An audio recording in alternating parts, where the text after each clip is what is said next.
Hey dude, Sony. They're a pretty big devices company. They make TVs, digital cameras, the Walkman, and oh yeah, the PlayStation. But did you know they also have a phone division? It's a true story. They've been making phones since the 90s. Their business peaked in 2007 with an 8.8% market share, but nowadays that number is around 0%. So what happened? How does one of the world's biggest tech giants fail so miserably?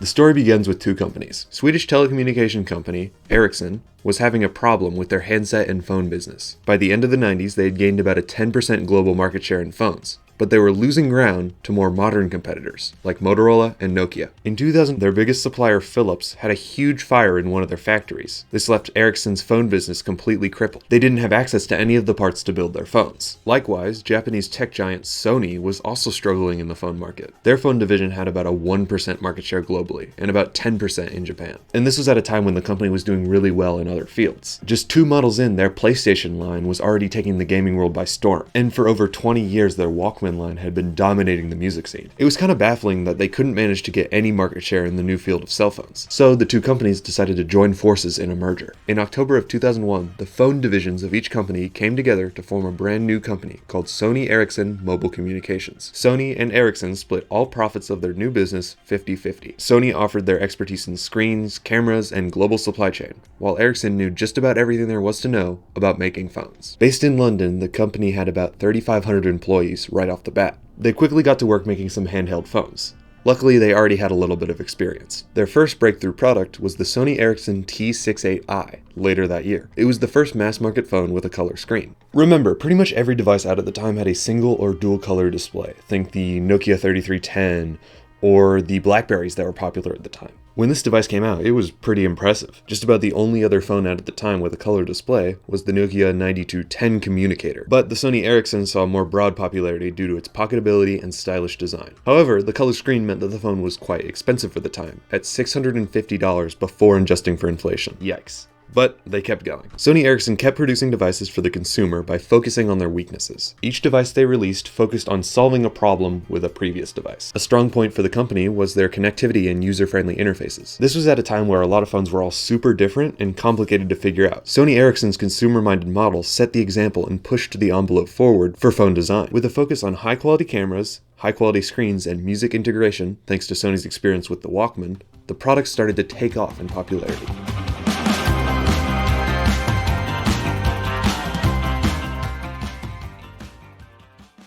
In 2002, they doubled down. One of their biggest complaints at this point was the price of their devices, so they made a super cheap phone called the T100. The phone was a budget version of all of their phones, with absolutely no extra fluff. Yours to create, Sony Ericsson. Also that year, they made the P800 handset, which was the first handset to feature a new OS called UIQ, which was based on Symbian. Not only was the company learning and improving with their devices, they were at the forefront of innovation from day one. All thanks, of course, to being backed by 2 major corporations. The naming scheme for their devices was also pretty straightforward. Each line of phones had a designating letter, and then after that there was a number. The higher the number, the newer the phone. Special editions of phones would have a lowercase I at the end. During this period, they had a lot of lines. Just check GSM Arena. But the big ones were the T, K, and W lines. The T line stood for Tele.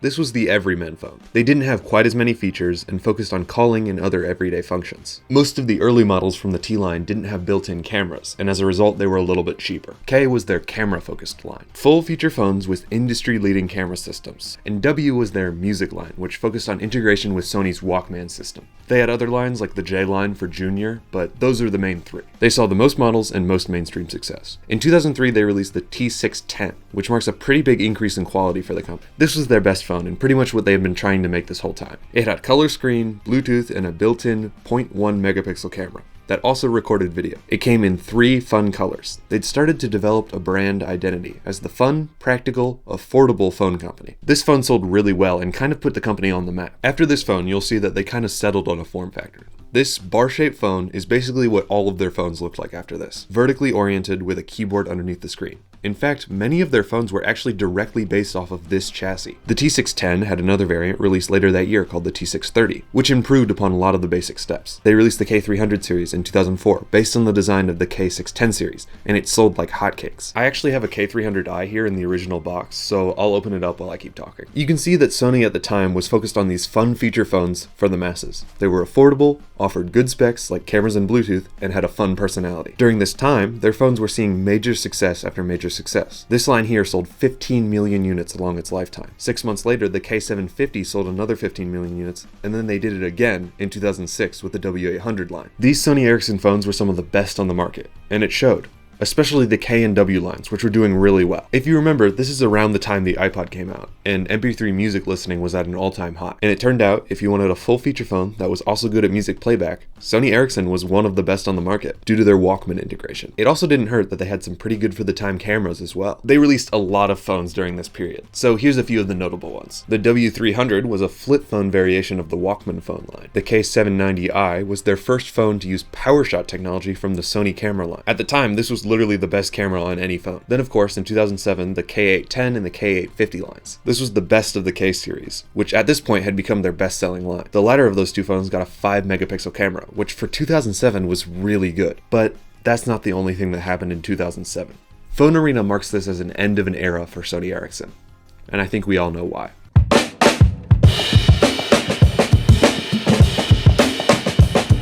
Steve Jobs unveiled the iPhone in 2007, and it completely redefined what a phone should be. Before this, there didn't seem to be a good reason to ditch the keyboard on a phone.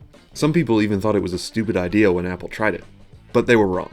A touchscreen became the primary way to interface with the phone very quickly. Every company, including Sony Ericsson, had to scramble to release the next season of phones. While scrambling, they lost a lot of their market share and profit to Apple. In 2007, Sony Ericsson recorded their highest year of profits. Then, the next year, it was the first time since they had started in 2001 when they made less than the year before. Finally, in 2009, they had lost almost half of their profit and market share. Let me reiterate. In just 2 years, they had lost half of their customers to Apple and other companies. But what exactly happened in those 2 years? Well, for one, they ended the K series in 2008. They pretty much replaced it with their new X line, which stood for Xperia. It was a new high-end flagship line of phones. They were going to give it a new look with premium design and materials. In hindsight, it's probably not a good idea to replace your best-selling line with something way more expensive, but that's not my call. Their first phone in this new line was the Sony Xperia X1, and it looked like they weren't ditching the keyboard just yet. The other iPhone competitor that came out that year, the HTC Dream, did the same thing.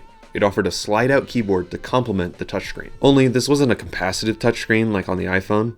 It was a resistive touchscreen. For a phone, that isn't very good. If you don't understand the difference here, a capacitive touchscreen measures the electrical charge that comes off of your finger. This is the kind of touchscreen that's on every phone out today. A resistive touchscreen measures pressure. Think those old ATM machines or the bottom screen of a DS. This means that it required a little more pressure to push, and it would pick up accidental touches from things that weren't your hand. So honestly, you're just better off using a stylus. That's bad enough, but according to my research, the X1 didn't even come with a stylus, so that's great. The device also ran on Windows Mobile, which at this point was wildly outdated. Unfortunately, at this point, it was the only real alternative to iOS. Symbian wasn't great with touchscreen support, and Android had only come out a month earlier. Too recent to be available while they were designing the X1. Despite good build materials and an ergonomic design, it failed to become popular due to its lackluster touchscreen and old OS. On top of that, by the time they launched the X1, Android had just come out, so it was already completely obsolete. They tried again the next year in 2009 with the X2, but for some reason they didn't give it Android again. It's the same story for the same reason. Also in 2009, they made an Xperia with a transparent screen. For some reason, they finally got Android and ditched the keyboard in 2010 with the X10. Yeah, this is where the naming of their devices started to get weird. They skipped X3 through 7, released the X10, and then the X8. Sony's really bad at naming things, and it's starting to affect their phones. But with the X10, they finally had something that resembled a modern phone, 3 years after the release of the iPhone. Unfortunately, there was no making up what they had lost by then. They had lost 60% of the business they had at their peak in 2007, and they were down to a 2.6% market share. And it seems like they never really recovered. But they kept going. They put more and more effort into this new Xperia line while slowly phasing out their older lines. The K line ended in 2008 with the K660i. That's that last one that was replaced by the Xperia X1. Their last real T phones were in 2009 with the T707 and T715. Then finally, the famous W series ended in 2011 with the WT19. I think they were just mixing letters at that point. They realized that their three most popular lines had become outdated in the public eye. Sony Ericsson didn't do anything to improve them, so as they fell into obscurity, the product lines were canceled. Heck, those last four phones that I just talked about did so poorly they don't even have their own Wikipedia page. By 2011, when all the lines were phased out, they went all in on the Sony Ericsson Xperia line. Almost every phone they made from that point on was in the Xperia line or had the Xperia name attached. In 2011 alone, they made all sorts of weird choices with their new brand. The Xperia Play was a phone with a slide-out controller, a watered-down version of the PSP that Sony was making at the time. The Xperia Active was a phone with a carabiner loop, for some reason. The Xperia Ray was just like their flagships at the time, but crammed into a smaller chassis. And then they went into naming purgatory. They named all their devices Xperia, and then a random assortment of suffixes. There was Neo and Arc, which had very little meaning, and if that's not enough, let's just slap a letter on the end. TXT meant that it had a keyboard, and Pro meant that it had a slide-out keyboard. So what the hell is this? And these are just some of the weirdest phones from 2011 I found on the GSM Arena list, and I know it's not complete. They also introduced a line called the Green Heart line, although most of these phones were still branded as Xperias. This line was focused on some of the environmental concerns with manufacturing phones, but it was short-lived. In just a few short years, the company had spiraled into an uncontrollable mess. They needed a big company shakeup to fix it, so that's exactly what they did.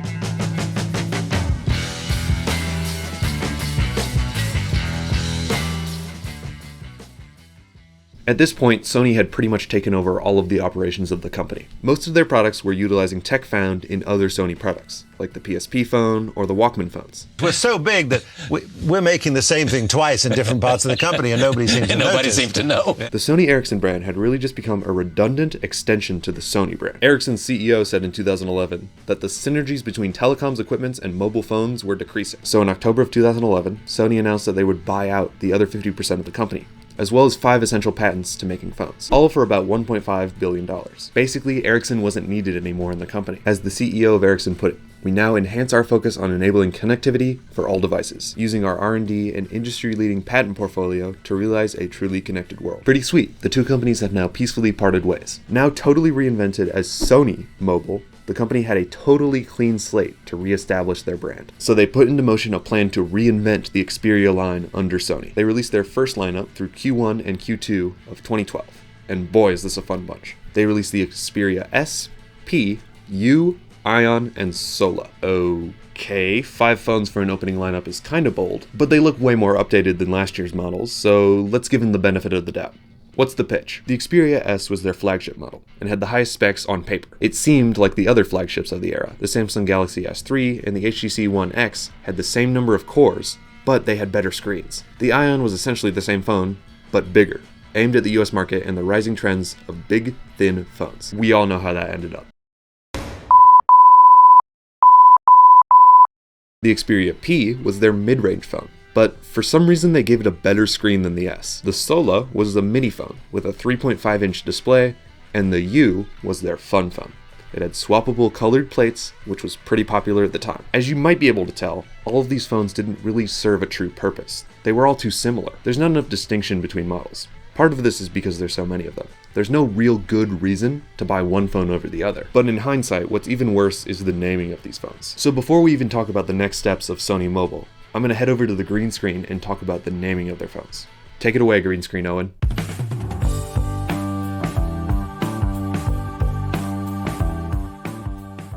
Thanks, regular Owen. You can already see that this lineup is a little fishy. It lacks basic brand recognition. Nobody's going to know what you're talking about when you say, "Oh, I got the new Sony Xperia S." Nobody knows what that is. But that's normal. It's a new product. Nobody's heard of it yet.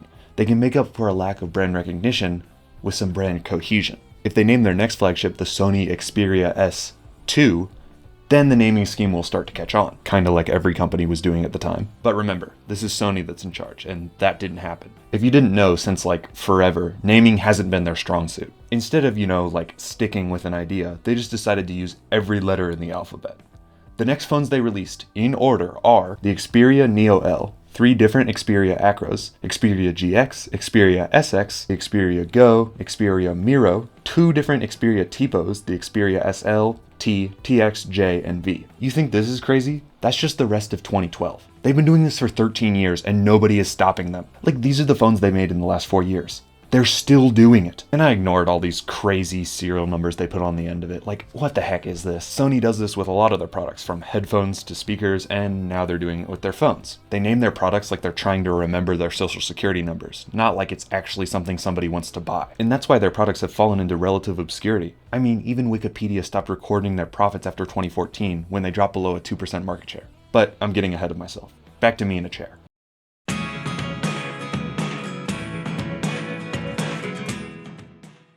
Alright, in terms of devices, 2012 was a rough start for the company, and 2013 wasn't much different. A bunch of weirdly named products with little to no reason to exist. It's important to note that 2012 and 2013 were both years of growth for the company though. I think it had something to do with the clean slate and brand new company, but pretty soon people started to catch on. It was just the same incoherent mess of devices. Their profit and market share started plummeting again in 2014. I mean, just look at this graph from Medium. It looks like their business venture might be paying off, and then there's the rest of the graph. I'm also pretty sure that they didn't make back that $1.5 billion they spent on 50% of the company.